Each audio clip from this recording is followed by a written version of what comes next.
here again. I'm Angela Sackett. Take two. That always happens with live. You never know what's going to happen. I write for saletlux.com. That's SALETLUX.com, which stands for Salt and Light in Latin. I also write for dancingwithmyfather.net. I would love for you to comment as we're talking today if you're watching live or if you're watching later, because I want to hear what you have to say too. It's a conversation, and I want to gain wisdom from you as well. I especially want to say right now that we are praying even as we're live for friends of ours who are battling the storm or weathering the storm in Florida, and some friends in Hawaii who are expecting one. So you're in our prayers. Here we are in New Jersey expecting the aftermath of that storm. We still have sun. So today we're going to talk a little bit about flourishing, growing through different seasons of life. Before I've shared about connecting with others in different seasons of life. I had my mom and my daughter here with me. And so today I just want to talk a little bit about different seasons and how we can grow through those. I mentioned this earlier in a little teaser that I went to the grocery store the other day and it was still August and there was an entire aisle dedicated to Halloween candy. And I know that's not new, but for some reason it was just really shocking to me that day. It was 90 degrees and a little overwhelming. I wasn't ready for Halloween. I wasn't ready for all that stuff. And as much as I love autumn and would have named my daughter that if my husband would have given permission, I am not ready for pumpkins yet either. So we're still celebrating our summer harvest. And as I was thinking about that, I was thinking that there are some things that I've learned over the past few years just by watching the way that nature changes and also the way life changes. And so hopefully there will be a few things that you can gain from today. And like I said, I would love if you're watching if you would leave comments as well. I would love to know what kinds of things that you've learned as the seasons of life have changed. In particular, I'd love to hear if anyone's watching live right now, what season of life you're in. And while I wait for that, I am currently in a season of life where I have an 8-year-old all the way up through a 19-year-old. My two oldest boys have sort of flown the nest. One is a sophomore in college, and he's out of state, and his younger brother has moved and is living out of state as well and working. And when that season started to happen, it was really, there was a time of grieving for me. I've told a few people close by that saying goodbye to my second son was a very ugly mess. Ugly mom crying on a street corner in Tennessee, because there was just such a strong sense of his growing up and moving on. And we have homeschooled all 5 of our children all the way through high school.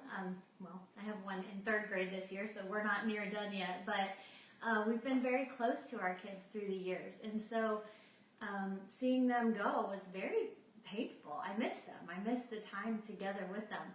But the flip side of that is it's also just such a cool time of celebration because I'm watching them make their own way. I'm watching them follow the most important thing which we've taught them to do, which is to listen to what God has in store for them. And so it's an interesting season at the same time that I'm hugging some boys goodbye for however long that will be. I'm also getting ready to start teaching school with an 8-year-old, a 13-year-old, and a 16-year-old. And so it's just a season of, for us, beginnings in lots of different ways. And I was thinking about this summer too, so I describe myself as a wannabe green thumb, and I have a father-in-law who owns a landscaping business. I wish with all of my heart that I had all of his amazing skills with plants, and I don't. But I love to take joy in watching them grow, and this summer in particular we got busy in a little raised bed garden that my husband built, and yard garden that we have because we killed some grass, and so we decided to plant stuff in it. And this summer has been so much fun because we have watched zucchini grow, we have battled groundhogs, and I mean legions of groundhogs, and we've watched our tomatoes grow, and we've fought Japanese beetles, and we've watched apple trees grow. And so it's kind of cool because we're getting to see this life happen right in front of us. And I've said before, each morning my kids wake up and we race each other to see who can see what's growing first. And so that's been exciting. But I've also noticed that there are times of sorrow and struggle even in those seasons of sweetness when things are growing. And so I'm going to share just a little bit about that as well. Anybody there sharing what season you're in? I'd love to hear. Naomi says, I'm totally with you. I love the idea of gardening and I wish I were better at it. Awesome, Naomi. We'll have to share some tips with each other. And thanks for being here too. Yes, me too. I'm trying to get better at it. And the truth of the matter is I rely on other people to help me in that. Many days my husband comes home and says, did anyone water the garden? And as much as I love it, nope, I didn't. So he has to cover my tail. And that's one of the things we'll talk about. So just a couple of points I wanted to share today, and definitely talk back if you're watching and you have thoughts on some of the things that I share. The first one is don't rush the season that you're in. And I mentioned earlier the whole idea of the Halloween candy. Anybody else bothered by the Halloween candy being out in August now? I think there's already Christmas stuff at Costco.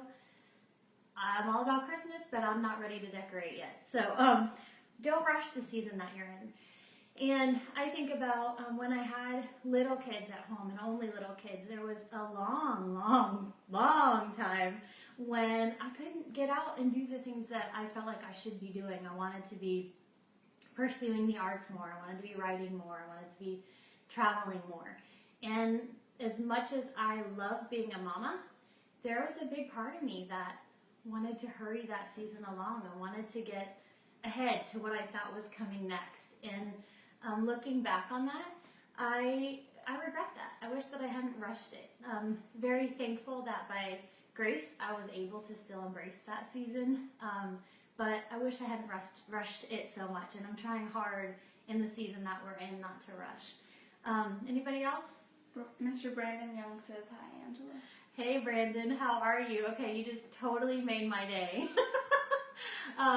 Brandon, I'm going to brag on you. A good friend of ours in Florida is a dad who has just started homeschooling his kids, and I bet you totally can relate to the idea of rushing or being in the season, and I really look up to you guys for the hard work that you're doing raising your kiddos together. Little feedback there, no problem. So yeah, don't rush the season. I just want to encourage you. Got a comment? Miss Esther says, definitely relate to that feeling of wanting to rush things sometimes. Yes, and Esther, you are such a go-getter. I so look up to you for that, so that's encouraging to hear. One of the things that I found is that when I'm in a season that I feel like is taking too long, a lot of times that's because there's something I'm supposed to learn in that season. And I think in particular about really ever since I was my daughter's age, I have felt a longing to teach other women, to encourage them. But I realized somewhere along the way that I had to actually live the life that I wanted to encourage other women to live. I had to learn how to be a good student of the Bible because that was important to me. I had to learn how to be a good mama. I had to fight through moments of not being a good mom or a good wife. And in those seasons when I felt like nothing was happening, actually there was so much happening to prepare me for what was to come next. So that might be the case for you. You might be in a waiting period, whether it has to do with parenting or marriage or work. Embrace that if you can, if you're able to. Try not to rush it because there's a whole lot to be learned. And I think about the second thing I wanted to share is use the time that you're in to prepare for the next season. So for me, when we were newlyweds, pretty quickly we had babies, and we thought early on that we wanted to teach our kids at home. We started getting to know other people who were pursuing the things that we wanted to pursue and trying to learn from them. And I want to encourage you to do that. If you're looking to, maybe you're a young adult and you're in college, use this time to prepare for what's coming next. And I think about, we have a neighbor who is the green thumb that I dream about being. And I asked his wife one day, will you ask Pete to spend some time with me and just teach me how he works the magic in the garden? And she said, all I can tell you is that he spends hours and hours and hours digging in that dirt and fertilizing it with stinky fertilizer and going even deeper than what he's done in the past to make that dirt rich. And so I just want to encourage you, something that I'm really working on doing right now is to prepare for the next season. So even though I don't want to rush where I am right now, and I'm still a mom, I'm still at home, I am also pursuing some other opportunities that I feel like I'm being called to pursue, and so I'm trying to prepare for that. Prepare my schedule, prepare my heart, prepare my health for that. Somebody left a comment, I think. Carrie LeBrant says, "Hi, beautiful friends. Seasons. Learning what it means to continue in growth and seeking even while in a season of blessing and fulfillment. There is still more to be fulfilled. My action is still required, and my healing vulnerability must be deeper." Oh, girl, I hope you, I'm glad that's typed in there because there's such wisdom in that growing where you are, and what you said about vulnerability too, that's huge. I think about, there was a season in my life not too long ago when I had some really, really sweet, deep friendships around me, women that were passionately pursuing the things that were important to me as well, and they encouraged me in that. And one of the things that I learned in that season is that it's really important to be vulnerable. You have to in order to absorb what you're supposed to be gaining. And kind of tying that back to the whole idea of the plants, there is a period of time when the plants are first coming up. This year we, for the first time ever, sprouted seedlings, and I thought I was so fancy and amazing because we did that, but actually it was mostly my kids.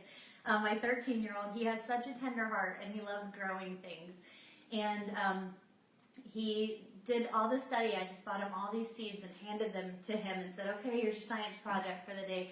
Research how these seeds grow and how long we're supposed to keep them inside, because we were inside for a winter up north for the first time in a lot of years. And so we planted those little seeds inside our kitchen where it was nice and warm and cozy and next to a window where the sun would come in. And then we had to figure out when was the right time to put those outside. And when you're up north, if you are a gardener, if you are a green thumb, then you know there's this really tricky period when those little baby plants are so vulnerable. And that's the time when they really shoot up and grow, but it's also the time when they can be crushed if they're set outside too early, if a frost comes. And so, Carrie, I love what you said about being vulnerable where you are and still growing even while you're in a waiting period. That's huge and powerful. So the next thing I wanted to share, and this is the third point, but it has some little points, and that is I want to encourage you to embrace the purpose of the season that you're in. And I actually watched a broadcast by a woman named Lara Casey. If you're not familiar with her, she's an incredible editor. She does a lot of work in the wedding industry, but she also does a lot of work in encouraging others to pursue their calling. And she talked about recently embracing the purpose of the season that you're in. Any comments? I want to make sure to stop. Okay, good. I was thinking about the different seasons and how different seasons have different purposes. So in the summertime, we're just wrapping up summer up north. Although in my Florida home, we'd still be summering most of the year. But that's such a time of growing and blooming. It's the time when we go picking for blueberries or spinach or whatever those plants are that are fresh and bright. And it's a time of really rejoicing over growth in life. And I think about friendships during seasons of our life that are summery, where everything's bright and easy. But after summer comes fall. And like I said, I love fall. I especially love it up north because we get to see the leaves change color and they fall and crunch underneath our feet, and the acorns are everywhere and the pumpkins and all that good stuff. But it's also a time of sort of sadness, I think, because it's the passing of the warm, sunny days to some extent. And but there's such a purpose in that, because when those leaves fall to the ground, they start to enrich the soil and they start to prepare it for what's to come ahead.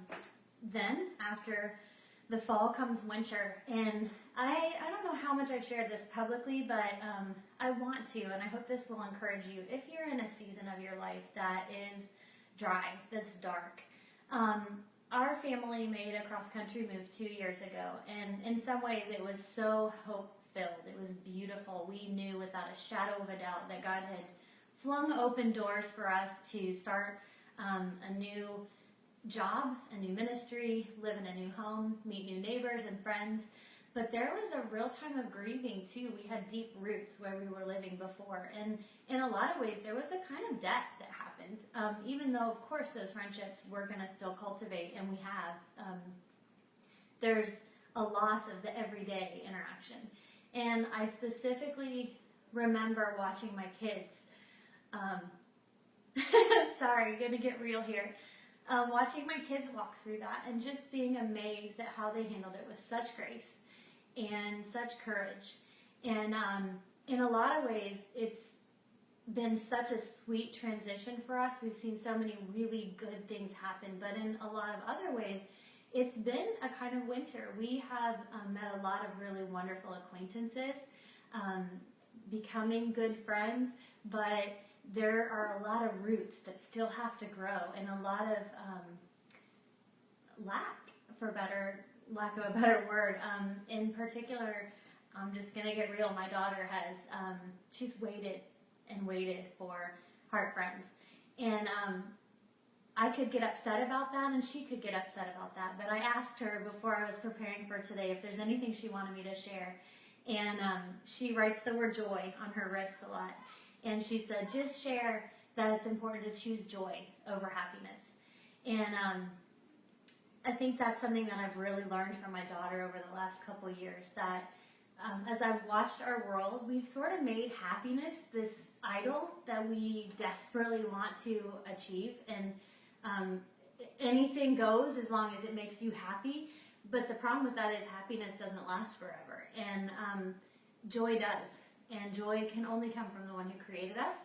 And I've watched her embrace that and really dig deep in roots in her relationship with God and trust Him for what comes forward. And as that's happening, I'm watching her grow and get ready for the next season. So I would love to know if anybody there is brave enough to share, if you feel like you've been in a season of winter. Sorry, baby. The things that go on behind the camera. I just want to encourage you, be brave enough to share if you would like, but also just want to speak those words of encouragement that when that time is dry and it may seem dark, that's when the beautiful things are happening down underneath the dirt. And there is a season of growing coming. So, and then of course, after the winter, we have spring. And spring is when all those little baby plants peak up. And the coolest thing for me is when there are what my mom calls volunteers. I learned about that from her, little surprise plants that come up. I posted a picture on Instagram, the funniest little guy, and right in my front, by my front door, there's this little patch that we've tried to cultivate some vines. And a few weeks ago, all of a sudden there popped up this little green sprout, and after a couple days I forbade my husband to weed it because I realized it was a tomato plant. And lo and behold, in my pretty little front planter, there's this tomato plant that has popped up, and it now has this beautiful green, big tomato. It's healthy, and it's probably sturdier than the tomatoes we actually planted. But it was a surprise. And I think that's something that's so cool about spring, is that when we go through a period of waiting, there are these little surprises that pop up. And especially if we've prepared for that season, we're ready to enjoy them. Anybody? Miss Diana says, Angela, thanks for your beautiful insight on changing seasons. With the weather changing, what's your go-to fall food that feeds the soul? Diana, you're awesome. Good question. And that's my foodie friend, so I'm glad you asked. Anything butternut. I love butternut squash soup. I have a recipe posted that I'll be happy to share, and I'll link later. What else? I have a sourdough bread that we make with cashews that is to die for. Yummy, yummy, coated in butter, slathered. How about you, Diana? Share a recipe. I would love that. It's awesome. When you get a second. And I have to say something about, so my friend Diana posted a picture not too long, well, it was, I think last year, of, I think she was feeding a deer that had gotten friendly with her family. And that has been my goal. We have deer that live in the woods, and I'm hoping sometime this fall that they'll get friendly enough to come out when we're out. So yeah, share. I would love to see recipes. That's such a good question. And you know what, Diana, that's something, I love that you brought that up. To me, something that's so cool about the seasons is that even when it comes to what we eat, we're able to, I guess, be flexible. We crave different things. Our bodies crave different things. And that, to me, is really kind of symbolic of what happens in our hearts, too, as the seasons change. She says, I can't wait for pumpkin spice. Isn't Yes. that terrible?